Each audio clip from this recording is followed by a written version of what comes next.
আসসালামু আলাইকুম। আশা করি সবাই অনেক অনেক ভালো আছেন। সোনারগাঁওয়ের প্রাচীন মাটিতে ইতিহাসের বুকে জড়িয়ে আছে এক নান্দনিক স্থাপত্যের গল্প, বড় সর্দার বাড়ি।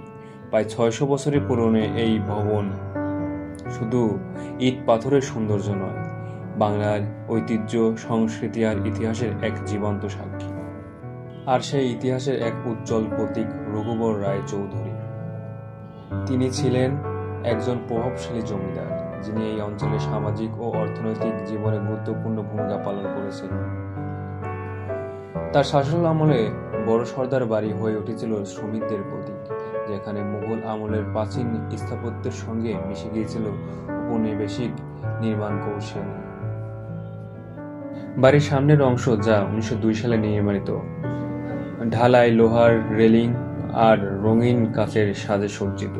এই স্থাপত্য মুঘল, বাঙালি এবং ব্রিটিশ শৈলীর এক অপূর্ব মেলবন্ধন দেখা যায়।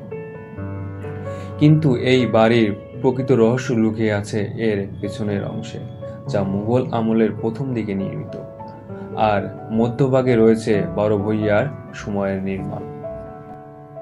রঘুবর দয়াল রায় চৌধুরীর সময় এই বাড়ি ছিল শিল্প, সংস্কৃতি আর সম্পদের কেন্দ্র। তিনি শুধু জমিদারই ছিলেন না, স্থানীয় সমাজের উন্নয়নে তার অবদান ছিল অসাধারণ। তার শাসনকালে বড় সর্দার বাড়ি হয়ে উঠেছিল সোনারগাঁওয়ের প্রাণকেন্দ্র, যেখানে ব্যবসা, বাণিজ্য, শিল্পকলা আর সামাজিক সমাবেশে মিলে তৈরি হয়েছিল এক অপূর্ব পরিবেশ।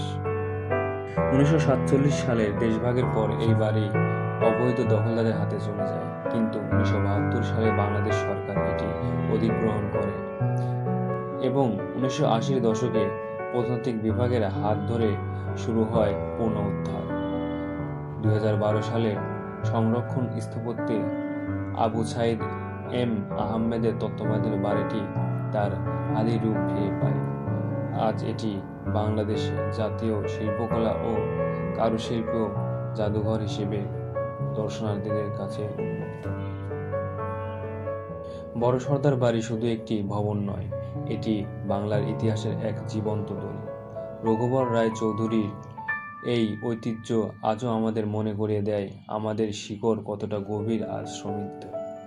এসে দেখুন এই স্থাপত্যের গল্পে হারিয়ে যান আর ছুঁয়ে দেখুন বাংলার হাজার বছরের ইতিহাস। বড় সর্দার বাড়ি, যেখানে ইতিহাস কথা বলে আর স্থাপত্য হয়ে ওঠে কালের সাক্ষী।